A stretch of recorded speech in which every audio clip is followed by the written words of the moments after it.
Então, boa noite a todos. Sempre uma alegria retornarmos a esta casa tão mais bonita, né? Toda ajeitadinha, toda preparada, né? A gente sabe, não só fisicamente, mas pela espiritualidade para nos acolher. Então, a proposta desse tema, coerência entre falar e o fazer, é para nós refletirmos para o nosso dia a dia da nossa existência. Nós colocamos ali o que é coerência. Coerência é a conformidade, é a harmonia, a concordância entre aquilo que nós falamos e a forma como nós agimos. Na verdade, são os valores, né? Porque quando nós falamos daquilo que nos vai na alma, nós falamos das nossas crenças, nós falamos dos nossos valores, daquilo que nós apreciamos na vida. Então, nós podemos dizer que será coerente, né, a pessoa ou aquele que fala conforme pensa e age conforme fala. Ou seja, a gente não fala nada que não tenha primeiro elaborado na nossa mente. Às vezes a gente diz, eu falei sem pensar. Não, a gente falou sem refletir. Porque se nós não tivéssemos pensado em algum momento, nós não falaríamos. Porque se a nossa mente não elaborou, a gente não vai falar. Então, quando a gente fala, é que às vezes a gente pensou, mas não queria que saísse da boca. Então, nós temos que começar modificando o que está na nossa mente, para que seja a nossa fala, seja aquela que nós refletimos, e que nós possamos, então, agir de acordo com aquilo que nós refletimos. Jesus é o nosso modelo de coerência, porque ele jamais se contradisse. As suas ações foram sempre de acordo com a mensagem que ele trazia como o mensageiro do nosso Pai, do nosso Criador. Então, ele veio à Terra para nos trazer essa mensagem e ele a cumpriu do primeiro ao último momento da sua trajetória entre nós. E ele, então, nos deixou uma orientação. Seja o vosso falar sim, sim, não, não. A gente já ouviu tantas vezes isso. Às vezes a gente fala uma coisa, mas faz outra. Então, essa é a coerência, né? A concordância que deveria existir entre aquilo que nós dizemos e que seja realmente aquilo que a gente faz. Evidentemente que nós todos, eu inclusive, primeiramente, né? Senão eu não ia me pedir que eu falasse sobre esse tema, né? Nós todos estamos num processo de aperfeiçoamento. Então, essa coerência é a nossa meta. Nós vamos adquirindo, então nós estamos nesse processo. E Jesus ainda enfatizava, os meus discípulos serão reconhecidos por muitos se amarem. Então, qual é a mensagem dele? A mensagem do amor. Né? Jesus veio num momento em que ainda na terra nós prezávamos olho por olho, dente por dente. E ele nos ensina o amor, o amar os inimigos, a perdoar sempre. Aquilo que a gente ainda está se esforçando para realizar. Mas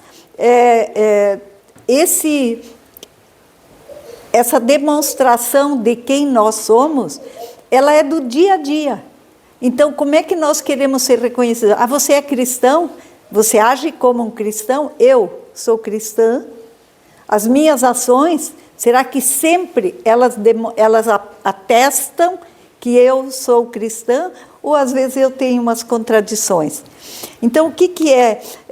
Diante dos acontecimentos, a gente diz, né, as tendências sociais, quais são as minhas atitudes?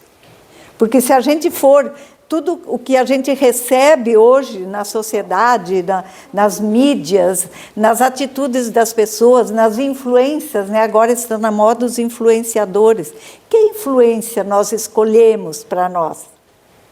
Então, isso é importante, cada um de nós precisa pensar, porque a gente vê tantas criaturas, milhares e milhares, para não dizer milhões de criaturas seguindo influenciadores, que se a gente espremer não sai nada daquilo que nós nos dizemos como seres humanos, como criaturas de Deus, como cristãos, espíritas. Então, é importante que a gente tenha a responsabilidade perante aquilo que nós assumimos, porque onde nós formos, nós estamos atestando quem nós somos. Então, nós já temos uma consciência da responsabilidade que trazemos perante nós mesmos, perante a família e a humanidade como um todo. Porque cada ação que eu faço, ela repercute na humanidade. Ah, mas é muito extensa, né? Mas eu vou fazendo, é como o eco, né? Como é que faz o som? Ele vai ecoando, as minhas ações vão ecoando e vão trazendo, vão dizendo isso. Então, a própria doutrina espírita, perante a doutrina espírita, nós temos uma responsabilidade. Porque quando nós temos uma atitude, aqueles que nos conhecem, às vezes o que eles perguntam? Mas você não é espírita? Como que você está fazendo isso? Ou então, eles veem uma atitude coerente. Quem conhece o espiritismo, às vezes a gente ouve uma pessoa falando ou reagindo e a gente pensa, eu penso comigo mesmo, essa pessoa é espírita. Pelo que ela diz, pelo que ela fala. Ou, conforme o que ela diz, essa pessoa deve ser evangélica ou católica. Então, cada um de nós, independente da crença que nós professamos, nós temos uma responsabilidade da crença que nós professamos. Nós estamos testemunhando com as nossas atitudes em qualquer lugar aquilo que nós professamos. Então, lá na questão 621, famosa, né, do Livro dos Espíritos, qual é a pergunta? Onde está escrita a lei de Deus? E a resposta dos benfeitores espirituais, 2 palavrinhas, na consciência. Então, nós todos, como filhos de Deus, trazemos na nossa consciência, trazemos em nós essa centelha divina e aquela que nos dá uma responsabilidade. E à medida que nós vamos conhecendo, entendendo, como dissemos, que nós vamos compreendendo, por exemplo, a doutrina espírita veio nos auxiliar a compreender a mensagem do Cristo. Voltou trazendo o cristianismo puro, como Jesus nos deixou, como diz Kardec, e só como ele deixou, e ela vem nos auxiliar a entender. Quantas parábolas nós não tínhamos a mínima noção, o que ele queria dizer com isso? E a doutrina espírita nos esclarece. Então, a cada esclarecimento que nós recebemos, nós nos tornamos responsáveis por ele. Então, isso é importante que a gente tenha em mente. Então, nós somos, inclusive, acho que eu coloquei, somos responsáveis, como nos diz André Luiz, lá no livro Sinal Verde, nós somos responsáveis pelas imagens que nós plasmamos nas mentes das pessoas. Se eu vier aqui, perante essa casa, convidada, para falar de doutrina espírita, e eu disser algo que não tem nada a ver com o espiritismo, eu sou responsável por isso que eu estou dizendo. Então, aquilo que nós, pais, educadores, e quando a gente diz pais, é pai, mãe, tio, avó, irmão, todos nós, uns com os outros, nós temos essa responsabilidade que falamos antes, na família, na sociedade e perante a doutrina. Então, é importante, porque quando não fecham, né, as nossas atitudes com aquilo que nós falamos, a gente vai lembrar de uma palavra do grande escritor e filósofo Ralph Emerson. O que ele dizia? As suas atitudes falam tão alto que eu não consigo ouvir o que você diz. Ou seja, as minhas atitudes é que dizem para as pessoas o que eu estou dizendo. Porque se eu digo e não faço, eu estou em contradição, então as pessoas não vão entender. Então, às vezes, as nossas atitudes falam muito mais alto do que aquilo que nós dizemos. E aí ele falava dessa incoerência. E, na verdade, nós temos que ter a coerência. Ou, pelo menos, que as pessoas percebam que nós queremos isso.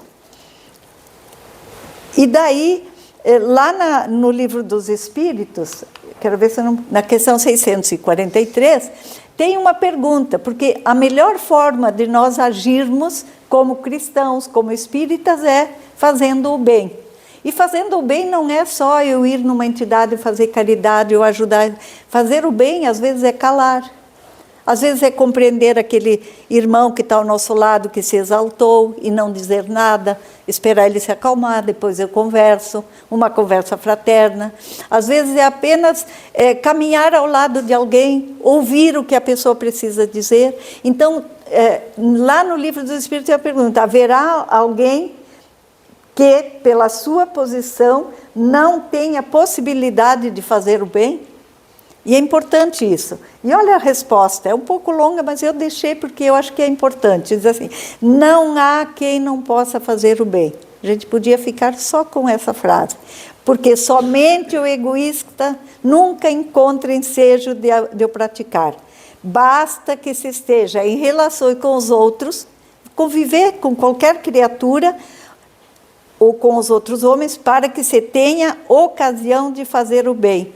E não há dia na existência que não ofereça a quem não se ache cego pelo egoísmo, oportunidade de praticá-lo. Porque fazer o bem não consiste para o homem apenas em ser caridoso, mas em ser útil. Isso é fazer o bem. A pessoa chegou aqui, puxa, não tinha água, não sei o quê, percebeu que a jarra, a garrafa estava vazia ou não tinha o copo.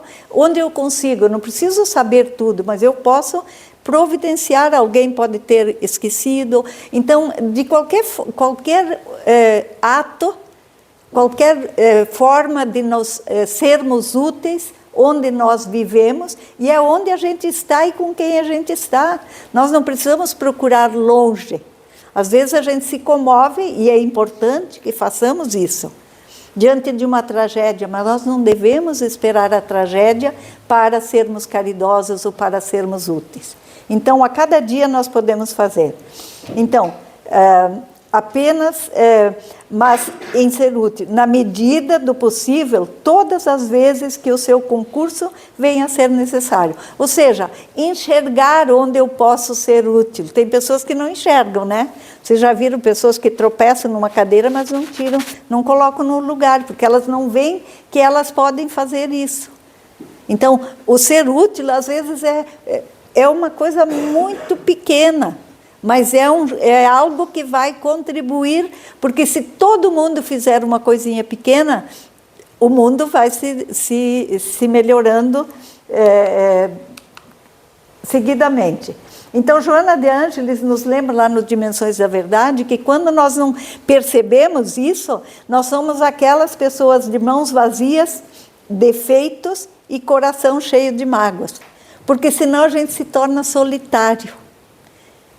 Ranzinza, né, deprimido, porque a gente não enxerga a beleza que tem na convivência com o outro. E ainda, lá no legado kardeciano, o Marco Prisco coloca uma frase ali, porque às vezes a gente acha que ser caridoso, ser útil é fazer uma grande coisa, para que coloquem o nosso nome lá na rua, e etc. Então ela diz, que lhe importa se você não... Que lhe importa se você não tiver o seu nome imortalizado através dos tempos? Eu não fiz uma grande obra. Às vezes a gente diz assim, quando eu tiver muito dinheiro eu vou fazer isso, eu vou fazer aquilo. Não fará, se não fizer aquilo que pode fazer com o pouco que tem hoje. E como diz lá na questão 643, não há no mundo alguém que não possa ser útil. Então, temos algumas sugestões de como nós devemos, então, agir para sermos coerentes. Quais são as sugestões que a gente recebe da espiritualidade? Nós pegamos ali. Primeiro, como é que são as nossas atitudes? Não estamos trazendo aqui algo mirabolante, é só refletindo em algo que é do nosso dia a dia. Então, nós podemos, por exemplo, protestar contra o mal agindo no bem. Porque às vezes a gente reclama de uma rua, de uma calçada que está suja, que está precisando de um conserto, ou que tem lá um matinho. Mas eu posso ser útil. Então, se eu reclamo, em vez de ficar reclamando, aqui como diz, haja no bem. Então, às vezes as pessoas estão sempre reclamando, mas jogam lixo no chão. Alguns ainda fumando, largam o toco do cigarro. E quando nós temos, às vezes, uma lixeira ou algo muito próximo de nós, uma bala. Então, às vezes, a pessoa diz, mas uma bala. Uma vez uma pessoa caminhando, tirou a coisa e jogou. Olha, a senhora deixou cair.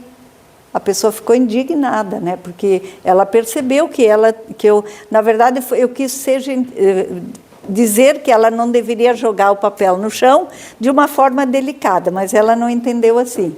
Então, o que é? Às vezes a pessoa diz, mas o que é um papel de bala numa cidade?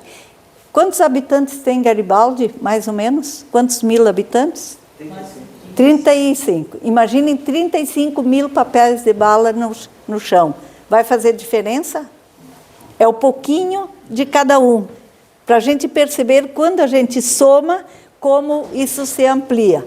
Então, se eu não jogar, nós não teremos bueiros entupidos quando chove muito, e uma série de outras coisas. E também a higiene, não queria...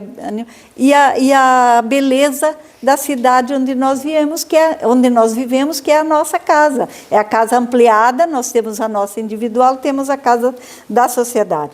Também nós podemos, como é que nós podemos agir com coerência como cristãos e espíritas? Lutar contra o crime atuando na educação. E educação é isso, não jogar lixo no chão, separar o lixo, para cuidar com a água que eu consumo, a energia, a eletricidade que eu consumo, não deixar uma lâmpada. São pequeninos gestos que são o nosso processo de educação. Eu posso falar mais baixo para não perturbar as pessoas. Eu não vou andar se eu estou de carro ou de moto, etc., acelerando para fazer bastante barulho, porque eu gosto da velocidade, que pode ter uma pessoa dormindo, uma criança que os pais ficaram horas e horas para fazer dormir, aí a moto acordou. Então, a gente não vê o reflexo, né? Mas se nós temos essa sensibilidade, nós percebemos. Então, ele diz, levantar a bandeira da paz, tornando-se pacífico, em qualquer circunstância. Quantas criaturas pegam uma bandeira e vão gritando, falam xingando, não falam, ou gritam, ou sempre agredindo, com palavras que são sempre alfinetando. Então, eu posso defender as minhas ideias, o meu time de futebol, o meu partido, a minha crença, na paz. Porque quando nós perdemos a serenidade, nós perdemos a razão também. A gente não se dá conta. E às vezes nós queremos criticar uma coisa sendo mais agressivas do que aquilo que nós estamos criticando. Então ali está a nossa incoerência. Por isso que uma sugestão é levantar a bandeira da paz, mas tornando-se pacífico. Então, respirar fundo antes, refletir, não responder. Hoje, com as mídias sociais, às vezes a gente... Nossa, eu deleto antes de ler, conforme a pessoa que me envia e aquele título que a gente vê, porque eu não quero responder. Porque senão vai sempre continuando. E às vezes a gente pede para as pessoas, não me manda esse tipo de coisa, eu não posso, eu não tenho tempo para ler, eu não gosto de receber, eu não quero. E a pessoa continua. Então a pessoa não quer. Então eu é que preciso mudar, porque eu percebo a necessidade da mudança. E senão eu vou entrar em conflito e não adianta, porque se a pessoa não quisesse conflito, ela não enviaria mais. Mas ela quer. E aí a gente entra, às vezes, na armadilha. Então, deleta de cara. E aí nós vamos lembrar qual é a recomendação. Como Jesus disse, os meus discípulos serão reconhecidos por muitos se amarem. E a doutrina espírita, na mesma caminhada, que não poderia ser outra, ela diz o quê? Reconhece-se o verdadeiro espírita pela sua transformação moral.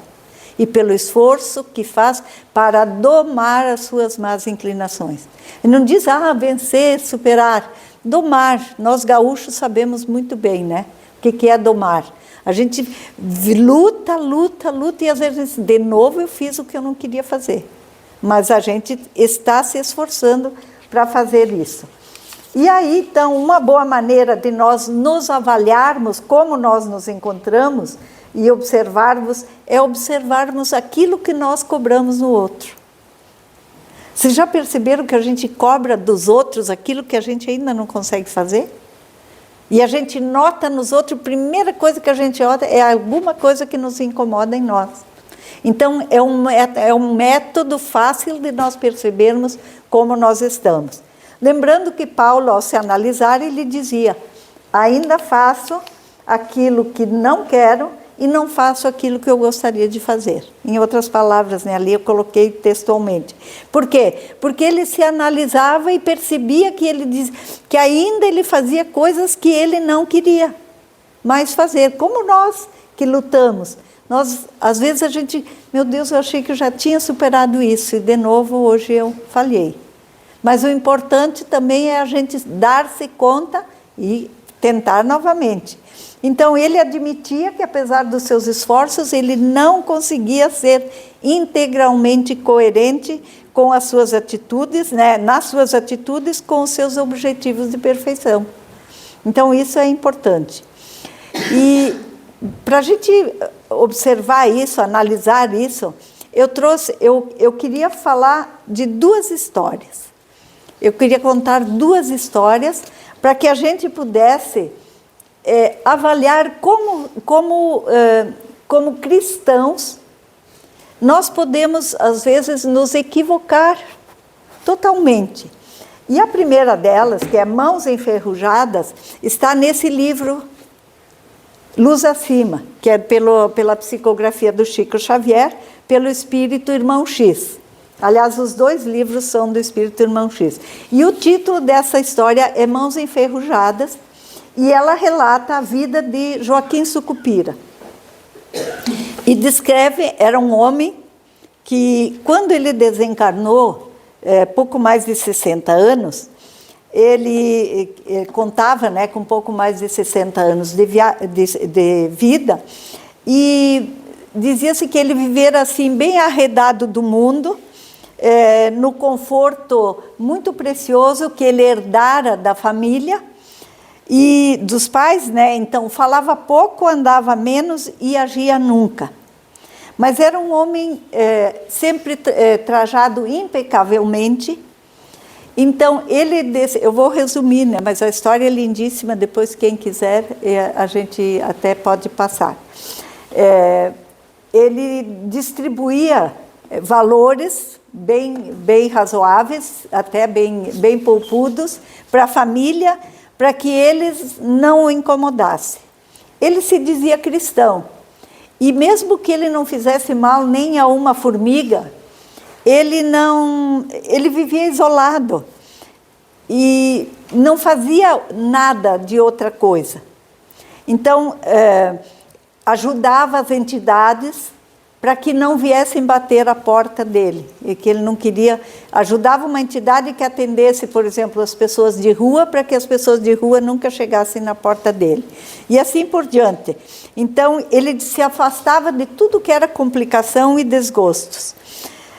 Aqueles que o viam como um homem meio recluso, nós pensavam, ou ele mesmo julgava, que quando morresse ia direto para o céu. E, na verdade, quando ele desencarnou no outro lado, ele percebeu que não era bem assim. Onde ele se encontrava, ele percebia que estava como que num isolamento, porque ele via os espíritos, né, os trabalhadores da espiritualidade se movendo de um lado para outro, atendendo um, atendendo o outro, e ele se sentia assim invisível, porque ninguém se aproximava dele. E o que ele sentia era braços e pernas soltos como se fosse uma vara de mármore, e ele não conseguisse se mover no seu corpo espiritual, evidentemente, né? E aí, passado um tempo, ele chorava, lamentava e tentava se aproximar de alguém e parecia que ele realmente não era visto. Até que num determinado momento, como ele dizia, já não suportava mais o seu infortúnio, então ele foi um benfeitor que desempenhava ali tarefas, funções, né, de, vamos colocar entre aspas, de juiz, mas era aquele que auxiliava e atendia aos casos mais difíceis. Então esteve na colônia onde ele se encontrava por alguns dias e se propôs a atender esses casos mais difíceis. E Sucupira, então, se aproximou dele, rogou, se lamuriou e começou a relatar um monte de coisa. E o irmão, né, esse espírito, né, mais elevado, que estava com essa incumbência, pediu que ele não se detivesse em lamentações, que ele dissesse exatamente o caso dele. E aí ele perguntou, ele disse que ele estava naquela, né, que ele tinha como é que se diz, uma claridade mental, uma acuidade, como eles dizem, né? uma clareza mental muito grande. E o que o examinava, então, perguntou para ele que se ele era casado. Ele disse que sim. Você ajudava, zelava pela sua residência? Ele disse, não, minha esposa cuidava disso. Você foi pai? Sim. Você teve filhos? Cuidava dos filhos pequeninos? Não, nós tínhamos babás e ama suficiente para isso, não tinha necessidade. E quanto aos jovens? Eles eram naturalmente entregues para os professores. Você exerceu alguma profissão útil? Não, eu não tinha necessidade de trabalhar, ele tinha uma fortuna. E aí foi perguntando, você adotou alguma religião? E ele disse, sim, eu era cristão. Você ajudava os católicos? Não, eu detestava os sacerdotes. Cooperava com a igreja reformada, né, evangélica, luterana, etc. De modo nenhum, eles são excessivamente intolerantes. Você acompanhava os espiritistas, os espíritas, né? Não, eu temia a presença deles. Amparou doentes em nome do Cristo? A terra tem numerosos enfermeiros para isso. Há creches, auxiliava criancinhas abandonadas? Não, há creches por toda parte. Escreveu alguma página consoladora? E ele disse, absolutamente. Você fez alguma atividade, usou um martelo, um serrote, alguma coisa? Ele disse, absolutamente não. Gostava de cultivar a terra? Ele disse, nunca. Então, já cuidou de árvores, fez um jardim, replantou alguma coisa? Ele disse, jamais pensei nisso. Daí o avaliador, né, o juiz, disse, então isso se explica. Acho que até coloquei ali. Você tem as mãos enferrujadas. Ou seja, ele não havia agido, feito nada. Não moveu uma mão para auxiliar. Ele tinha, sim, auxiliou com dinheiro, mas não fez nada dele que fizesse se mover. E aí ele então vem o espírito, né, ele disse, explicava para ele, é o talento não usado, meu amigo. Seu remédio é regressar à lição, ou seja, repita o curso terrestre. E aí se aproxima então o irmão e diz, vamos, Sucupira, você entrará na fila em breves dias. Ou seja, trouxe uma existência toda de 65 anos, que ele julgava ser um modelo, mas ele não agiu, ele não fez, ele não experimentou. Como é que nós compreendemos o outro se nós não nos aproximamos, se nós não interagimos com eles? Como é que nós vamos, por exemplo, ter uma função na sociedade se nós não conhecemos as realidades? Às vezes a gente reclama, né, de um político, de alguém que não se preparou para aquela função. E olha o dano que faz para uma sociedade, naquele âmbito onde ele está, seja no seu município, ou nós mesmos, numa entidade que nós... Aqui na casa, se a direção dessa casa não se preocupasse, olha, nós chegamos numa casa bonita, limpa, bem ajeitada, o piso limpo, como a gente se sente feliz e acolhido, porque isso faz parte. A nossa casa, todo mundo, hoje nós todos temos atividades, então a família vai sendo educada para que todos colaborem, que não fica o peso, né, do cuidado, como disse o Sucupira, minha mulher cuidava disso. Então, mesmo que a gente tenha a possibilidade de ter alguém que cuide da nossa casa, que limpe, etc., mas alguma coisa, pelo menos um cuidado com as nossas roupas, eu tomei banho, em vez de jogar a toalha no chão para alguém recolher, etc., coloque no varal, ou coloque onde vai, se for para lavar ou se for para secar. Então, esses pequenos cuidados que cada um de nós podemos cooperar. Então, se nós chegamos aqui, encontramos esse ambiente lindo, preparado, limpinho, como nós vamos deixá-lo quando nós sairmos? Isso é importante e a gente é reconhecido. Lembra, reconhece-se o verdadeiro espírita pelas nossas atitudes. Nós lembramos de uma ocasião em que locamos um espaço para uma conferência com Divaldo Pereira Franco. E era um ambiente, inclusive um salão de uma igreja, dos capuchinhos, que locaram para nós. E fizemos vários eventos lá. E numa das ocasiões em que nós fomos, no dia seguinte a gente foi lá fazer os acertos, ajustar, retirar cadeiras adicionais que havíamos levado. E aí o ecônomo que cuida lá do ambiente, eu disse, está limpinho? Ele disse, gente, eu não preciso nem chamar ninguém para limpar. Daí eu disse, meu Deus, mas foi uma palestra. E ele disse, então volte aqui, eu vou te chamar um dia, porque ele disse, você não sabe como as pessoas deixam. Ele disse, copo no chão, que o pessoal que tomou água, garrafa jogada, bala papel de bala, lenço, lencinho de papel, inúmeras. Então, se nós não deixamos, isso é ser útil e ser coerente. Eu disse, meu Deus, nós vamos para uma palestra espírita, nós temos que deixar o ambiente como nós encontramos. Porque isso é o mínimo que a nossa educação manda. Segunda história. Essa até coloquei aqui porque eu acho importante a gente acompanhar.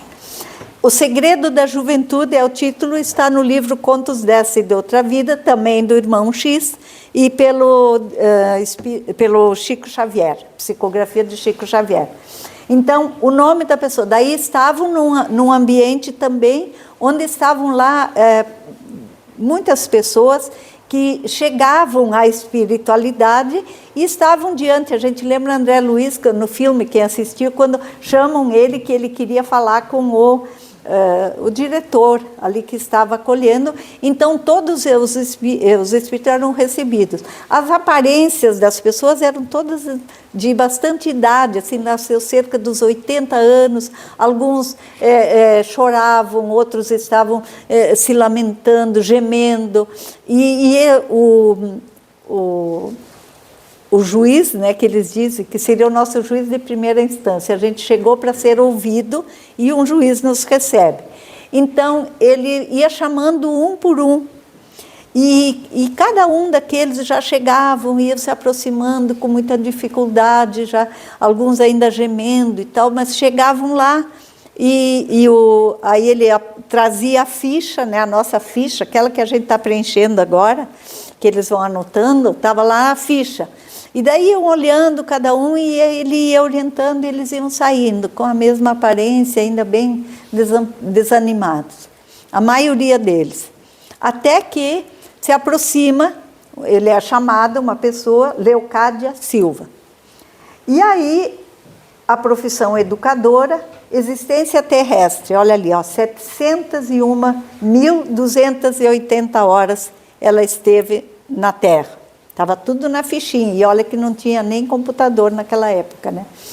E aí, à medida que o juiz vai lendo a sua ficha, ela vai remoçando e vai tomando até ficar numa aparência de uma jovem de cerca dos seus 18 a 20 anos, uma aparência linda. E a plateia, que ainda estava lá, quando aquela transformação foi acontecendo, até que ele acabou de ler a sua ficha, foi aquele, oh! E aí o irmão Chico, então, se aproxima depois do juiz que ali estava e perguntou como isso era possível. Porque todos mantinham quase a mesma aparência e ela havia rejuvenescido tanto. Aí ele foi lendo, ele disse, olhe para a ficha dela. Então, a ficha: serviços de autoassistência para a justa garantia no campo da evolução. O tempo utilizado para ela. Ali, ó, mocidade laboriosa. Ela era jovem, mas não tinha ficado, né?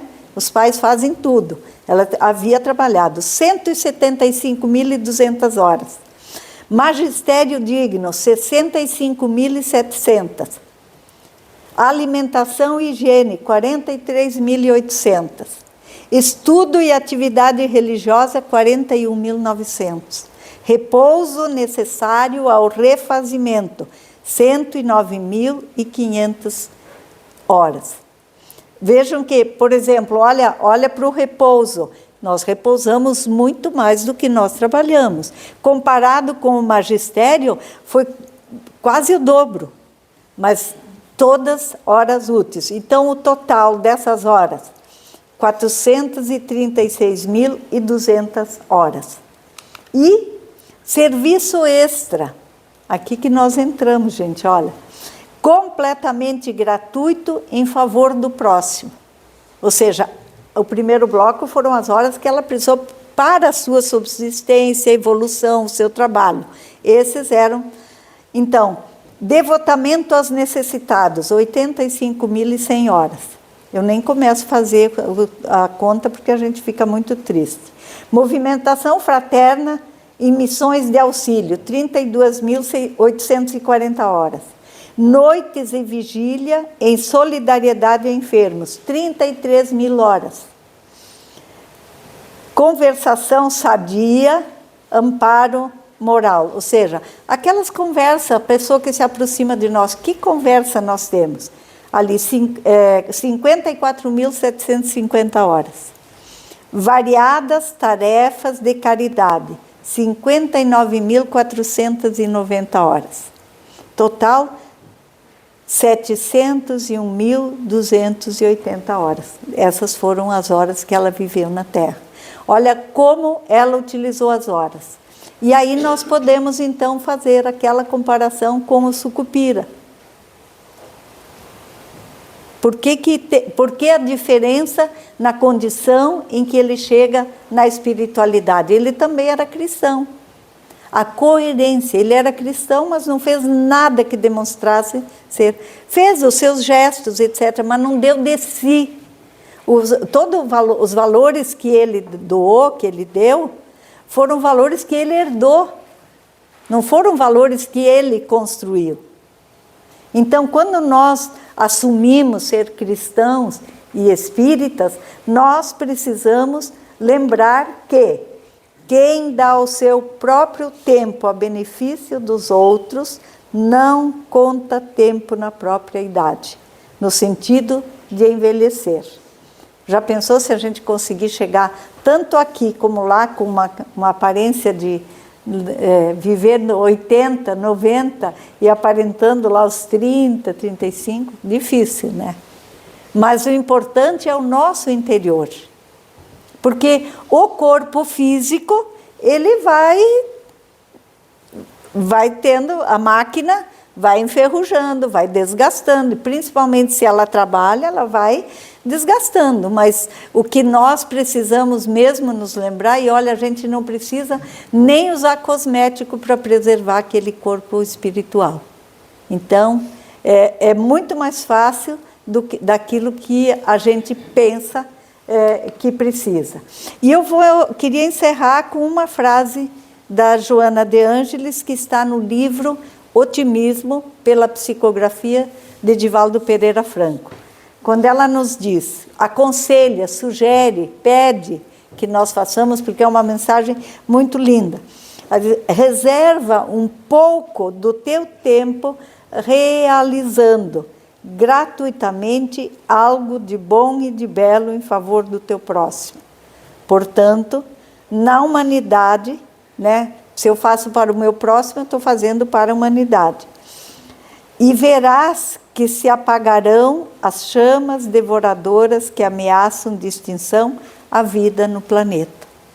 Nós vivemos num planeta, no nosso planeta querido, um momento de muitas dificuldades.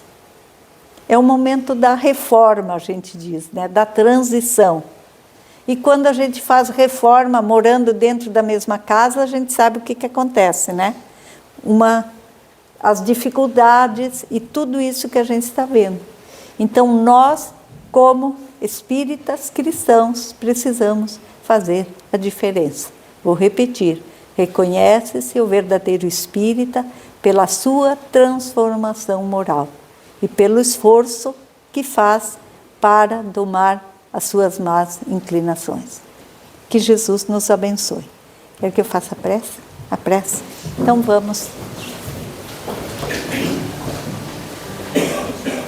Vamos para a nossa prece, agradecendo a Deus, agradecendo ao Mestre querido e aos amigos espirituais, benfeitores desta casa, pela oportunidade de aqui nos encontrarmos e refletirmos, Mestre amado, sobre as lições luminosas que nos deixaste para guiar a nossa caminhada. Por isso, agradecidos pela oportunidade, rogamos que permaneças conosco, que nos fortaleças, Mestre querido, para que sejamos, onde estivermos, aquela pequena fagulha de luz que pode iluminar aqueles que conosco convivem. Fortalece a nossa vontade, o nosso ânimo, para que possamos cultivar em nossos corações a verdadeira fraternidade e a paz. Abençoa os nossos lares, os nossos familiares, e que possamos retornar em harmonia, sob a Tua proteção, hoje e sempre. E que assim seja.